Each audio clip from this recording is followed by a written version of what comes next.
Nous commencerons ce journal par l'ouverture cet après-midi à Paris du forum Aspen Europe-Afrique auquel prend part le président Alassane Ouattara. Thème de cette 11e édition, nouvelles connexions, nouveaux partenariats. Nous en parlerons en tout début de journal.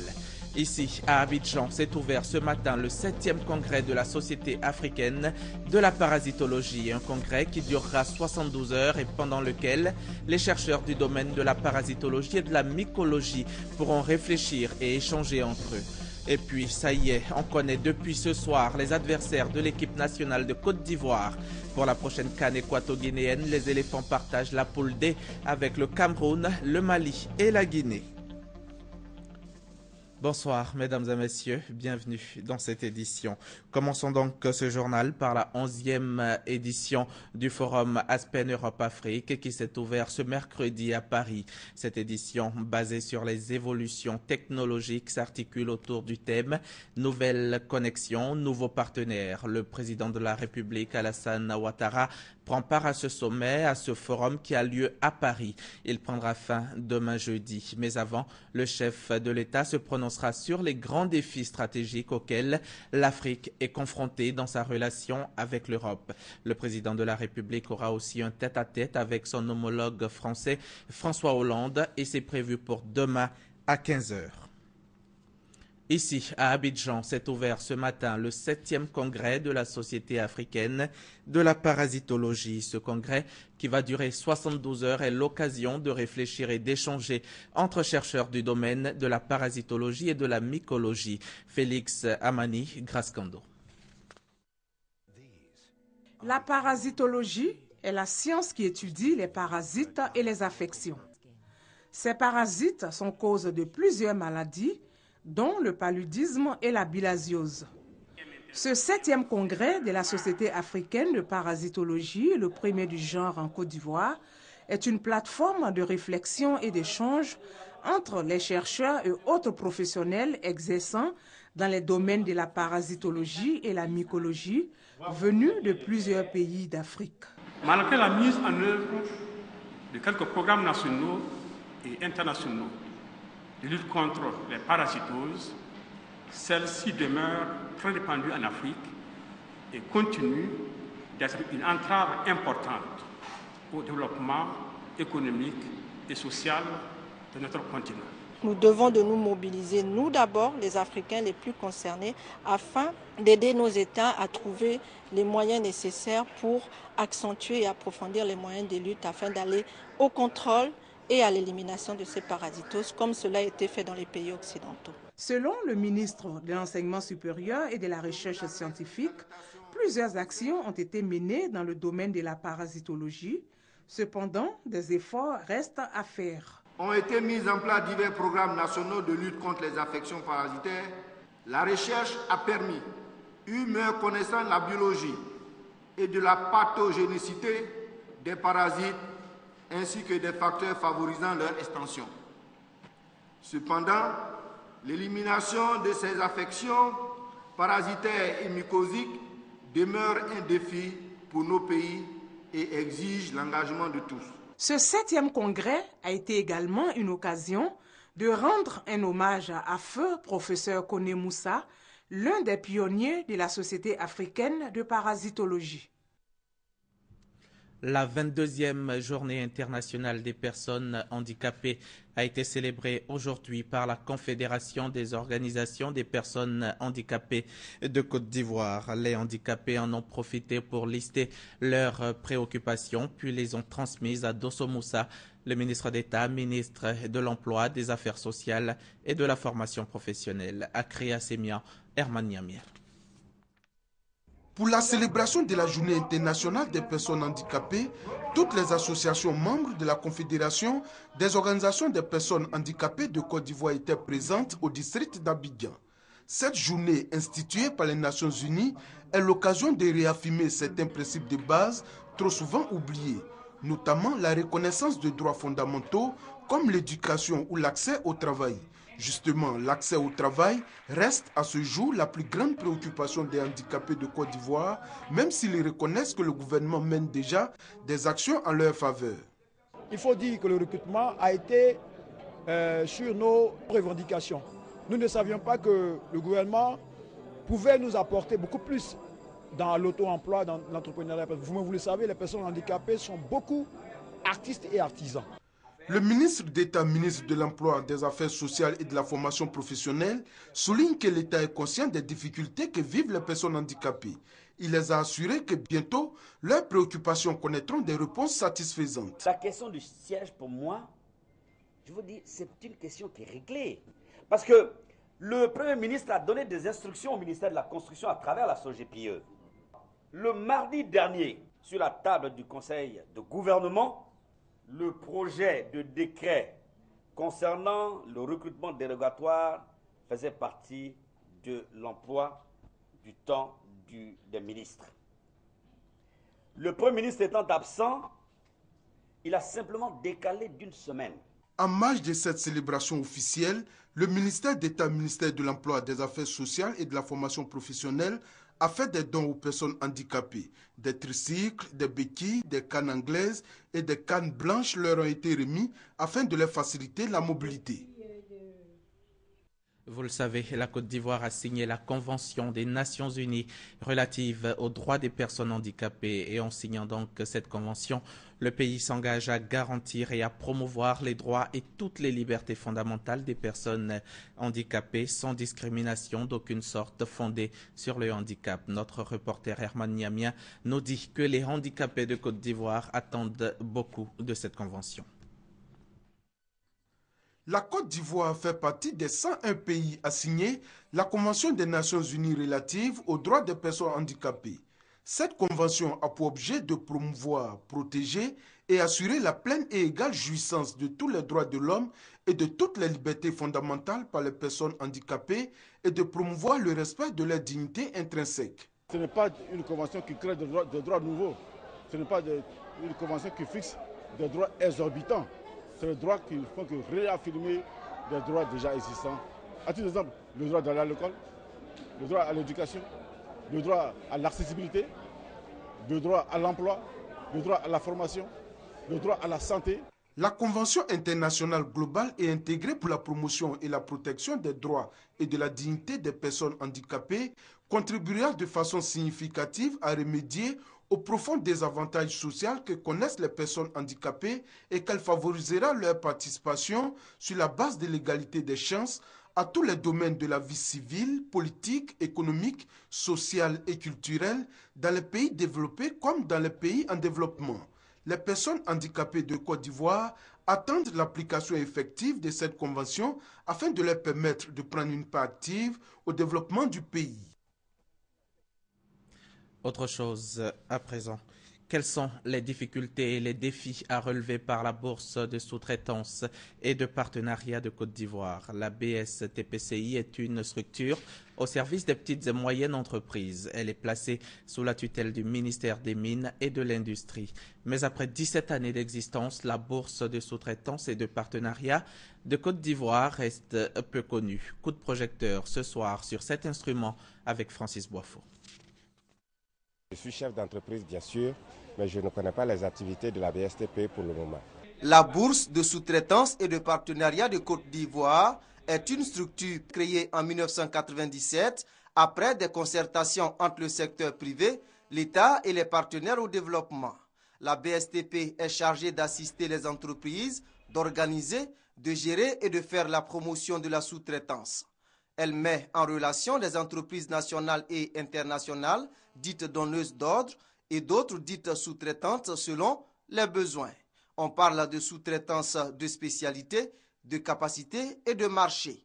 Sur le dernier point, des responsables de petites et moyennes entreprises se plaignent du fonctionnement de la BSTP. Les entrepreneurs souffrent parce que d'abord, il y a la concurrence déloyale, il y a l'opacité des marchés. Vous participez à certains appels d'offres. Ce n'est pas évident. Le directeur général de la bourse de sous-traitance et de partenariat de Côte d'Ivoire explique la procédure de mise en relation des entreprises. Les entreprises sont sélectionnées en fonction des critères imposés par le donneur d'ordre.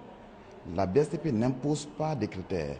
Le donneur d'ordre exige, peut demander qu'il y ait des entreprises qui soient, par exemple, certifiées, ISO, qui peut nous demander que l'entreprise soit située dans tel ou tel lieu, qui peut préciser également que l'entreprise ait des équipements de telle performance, ainsi de suite. Donc c'est sur la base des critères imposés par le donneur d'ordre que la bourse sélectionne parmi ses membres les entreprises qui sont susceptibles donc de réaliser les différentes tâches au sein des entreprises donneuses d'ordre. La BSTP joue un rôle de facilitateur dans la mise en œuvre des contrats dans le domaine industriel. C'est un dispositif d'appui national aux entreprises sous-traitantes. De 1998 à ce jour, la bourse a favorisé plus de 3800 relations d'affaires. Ces relations ont généré, selon le directeur général de cette structure, Amael Konaté, plus de 16 milliards de francs CFA. Aujourd'hui, la bourse a décidé, outre les activités industrielles, de s'ouvrir à tous les secteurs économiques en réponse aux nombreux besoins exprimés par les opérateurs. Ce que nous attendons franchement de la bourse de sous-traitance, c'est la formation de nos ouvriers. Aujourd'hui, en fait, sur le marché, vous avez en fait des malins qui ont leur entreprise, mais sincèrement, le contenu n'est pas ce qu'on attend. Il faut des ouvriers spécialisés. Demander à toutes ces personnes qui ont les moyens de construire leur propre maison, d'aller vers la BSTP, afin que la BSTP les mette en contact avec les entrepreneurs qui sont qualifiés pour le travail. Nous attendons de la BSTP qu'elle puisse réglementer les passations des marchés entre ces particuliers-là et les entrepreneurs qui sont qualifiés pour les travaux. Assainir le milieu de la construction, la bourse de sous-traitance et de partenariat de Côte d'Ivoire entend jouer sa partition à travers son projet Label de compétences des professionnels du BTP, bâtiments et travaux publics. Il va s'agir dans un premier temps de recenser tous les acteurs du BTP en Côte d'Ivoire. Après ce recensement, il y aura une phase de formation. Formation sur un chantier école réel, et à partir de cette formation, nous allons délivrer pour ceux qui sont aptes un certificat appelé label compétence BSTP, et au détour de tout cela, nous aurons donc une base de données qui sera régionalisée. C'est-à-dire qu'à partir du nord, on a une base de données de tous les acteurs du BTP, à partir du sud, à partir de l'est et de l'ouest. Pour la réalisation de ce projet innovant, les responsables de la BSTP sollicitent l'appui de l'État. Depuis l'arrivée du président Ouattara au pouvoir, la bourse de sous-traitance reçoit sa subvention régulièrement, année par année, sans rupture. À ce niveau, nous sommes stables, ce qui nous permet de mieux nous restructurer et d'entamer des grands projets, non seulement au niveau national, mais au niveau international. Mais le constat qui a été fait jusqu'à présent, c'est que nous bénéficions de l'appui des organismes internationaux qui appuient nos projets au niveau international. Mais au niveau de la Côte d'Ivoire, en toute franchise, nous avons besoin d'un appui institutionnel fort de la part de l'État. En attendant, Amael Konaté invite les entreprises à solliciter la bourse de sous-traitance et de partenariat, structure nationale habilitée à mettre à disposition des entreprises compétentes pour l'exécution des contrats. Ce qui éviterait, ajoute le directeur général de la BSTP, les désagréments souvent dus à l'incapacité de certaines structures de sous-traitance non enregistrées dans le fichier de la BSTP. Pour les entreprises membres de la bourse, la mise en relation d'affaires entre elles sont gratuites. La contribution annuelle des entreprises au fonctionnement de la bourse est comprise entre 50 000 et 700 000 francs CFA selon leur taille. Rendons-nous à présent à Kwedo, au commandement des forces terrestres, pour prendre part à la deuxième édition des Journées du citoyen et de la cohésion des forces terrestres. Cette journée qui a pour objectif de consolider la fraternité d'armes au sein des forces terrestres et de raffermir les liens armée-nation s'est déroulée aujourd'hui même. C'était en présence du chef d'état-major général des forces républicaines de Côte d'Ivoire, Abou Sanogo. Ces journées exclusivement dédiées chaque année à 1 millier de membres de la société civile ont pour objectif de consolider la fraternité d'âme au sein des forces terrestres, entre les autres forces militaires et paramilitaires et raffermir le lien armée-nation. Placé sous la présidence du chef d'état-major général des forces républicaines de Côte d'Ivoire, le général de corps d'armée Soumeïla Bakayoko, ces journées portes ouvertes ont offert aux visiteurs l'opportunité de s'imprégner du fonctionnement de l'institution militaire en général et de celui des forces terrestres en particulier. Ainsi, les participants, composés en majorité d'étudiants de grandes écoles, de représentants de la société civile et des institutions étatiques, ainsi que des parlementaires ont été instruits lors des différents ateliers initiatiques sur le fonctionnement général de l'armée, notamment sur les principes et vertus du défilé militaire, la connaissance des grades, l'armement et le matériel roulant utilisé par les forces terrestres. Le général de brigade Gaussou Soumaoro, commandant les forces terrestres, a dit sa satisfaction au regard de l'engouement qu'a suscité cette deuxième édition. Il y a entre l'armée et les civils cette cohésion. Il y a entre l'armée et les civils ce mur de méfiance qui soit totalement brisé et que les civils, la population civile, sache que l'armée est là pour elle, l'armée lui appartient et que l'armée est prête à se sacrifier pour elle. Les militaires qui veulent remporter la bataille du rapprochement avec la population ont convié les participants à une séance de saut en parachute exécutée par le lieutenant-colonel Jean-Hubert Wassena et ses hommes. Les manifestations se sont achevées par un défilé militaire auquel ont pris part des membres de la société civile. Le taux de criminalité est en baisse en Côte d'Ivoire. C'est ce qui ressort du bilan des activités de la police nationale à Yamoussoukro. Le même bilan indique que Bouaké et Bondoukou sont des zones où les bandits troublent régulièrement la quiétude des citoyens. Des propositions seront donc faites et des actions menées pour assurer la protection des personnes et des biens. Reportage. Yamoussoukro a abrité le séminaire bilan regroupant les préfets de police et les directeurs centraux de la police nationale. Au centre des préoccupations de cette rencontre de 3 jours, le bilan des activités des services de police. Envisager les corrections nécessaires et arrêter le plan d'action au titre de l'année 2015. Le bilan des 3 dernières années fait état des reculs du taux de criminalité. Cependant, Bouaké et Bondoukou sont des zones où les bandits dictent encore leurs lois. En termes de criminalité, ces villes surplantent certaines communes d'Abidjan. Il est donc utile et nécessaire de relever le défi sécuritaire qui s'impose à la police. De 2013 à 2014, de 2385 infractions, nous sommes à 958, avec un taux de variation de moins 59,83%.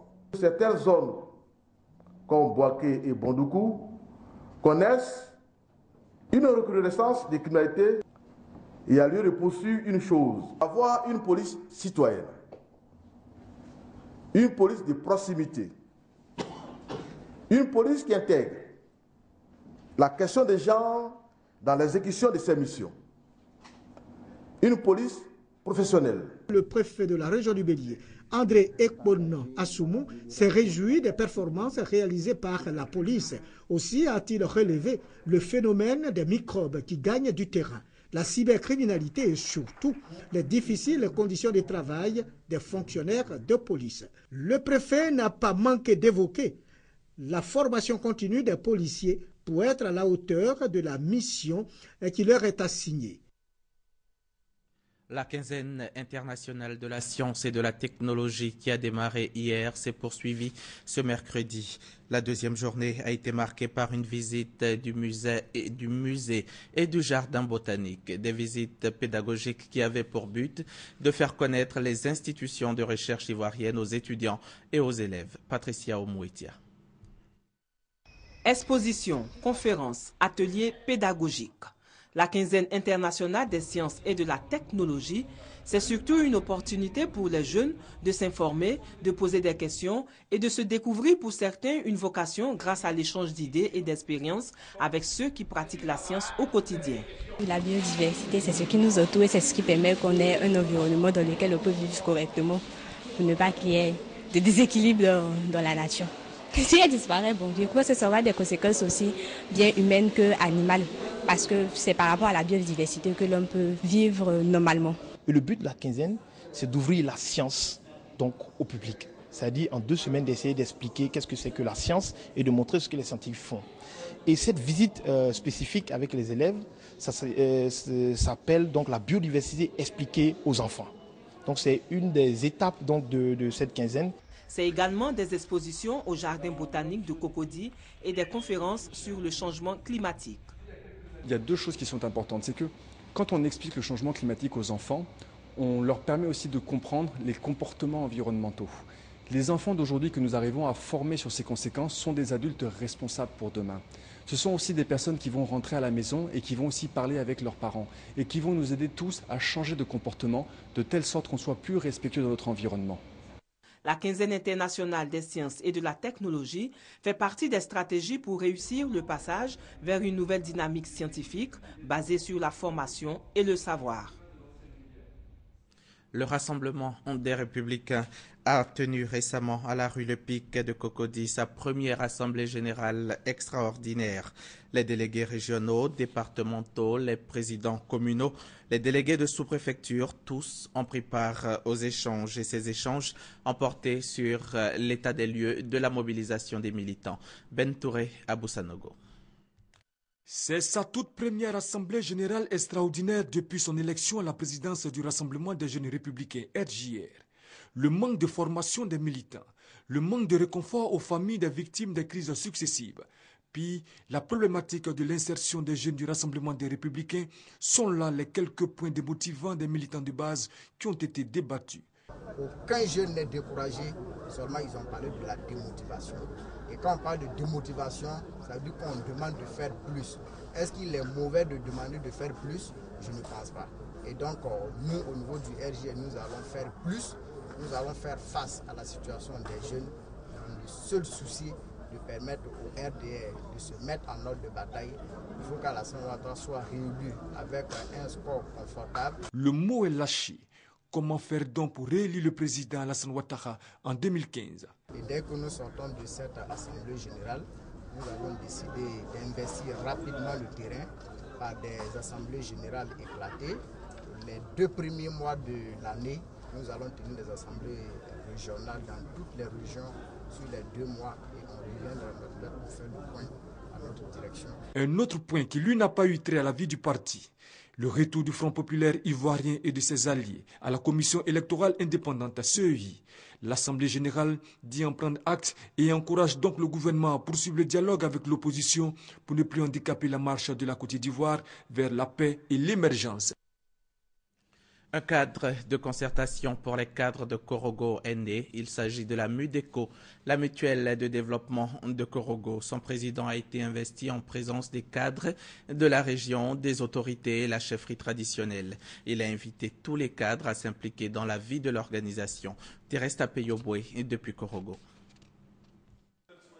Lansina Kone est le président de la mutuelle de développement de Korogo, MUDECO. Son investiture s'est déroulée dans une ambiance festive en présence des cadres de la région au centre culturel Womienyo de Korogo. Pour le nouveau président, ce rassemblement autour d'un idéal commun, c'est la cohésion retrouvée, c'est parler d'une même voix pour un nouveau départ pour Korogo. Mesdames et messieurs, la naissance de notre bébé, je disais, arrive à point nommé, car il permettra au département de Korogo de prendre sa place dans le trait de l'émergence duquel se trouve le chef de l'État, son Excellence, Monsieur le Président Alassane Ouattara. Car 2020, c'est aujourd'hui et maintenant. Le préfet des régions a également exhorté la population à faire bloc autour du président de la MUDECO pour ensemble construire la paix et le développement de la région. Avec la naissance de la MUDECO, les cadres confirment ainsi que Korogo s'achemine vers l'émergence malgré les nombreux défis à relever. Sport, football. La Confédération africaine de football a procédé au tirage au sort de la CAN 2015 ce 3 décembre à Sipopo. La Côte d'Ivoire fait partie de la poule D avec le Cameroun, le Mali et la Guinée. Le tournoi, vous le savez, se tiendra en Guinée équatoriale du 17 janvier au 8 février prochain. La Côte d'Ivoire, le Mali, le Cameroun et la Guinée feront chemin ensemble pour le compte du groupe D. Conduits par le sélectionneur Hervé Renard, les éléphants de Côte d'Ivoire auront à consommer un plat peu ordinaire, les lions indomptables du Cameroun. Adversaires redoutables pour nos pachydermes. La Guinée et le Mali non plus ne sont pas inoffensifs. Hervé Renard a désormais une idée des adversaires de son équipe. Son avantage, c'est qu'il connaît la Coupe d'Afrique des Nations et les pays que comprend le groupe D. Mais aura-t-il le temps suffisant pour mettre en place un groupe compétitif qui n'aura que pour ambition remporter la Coupe d'Afrique des Nations 2015? Nous serons sans pitié pour les infidèles, ainsi parlent les islamistes de la Corne de l'Afrique.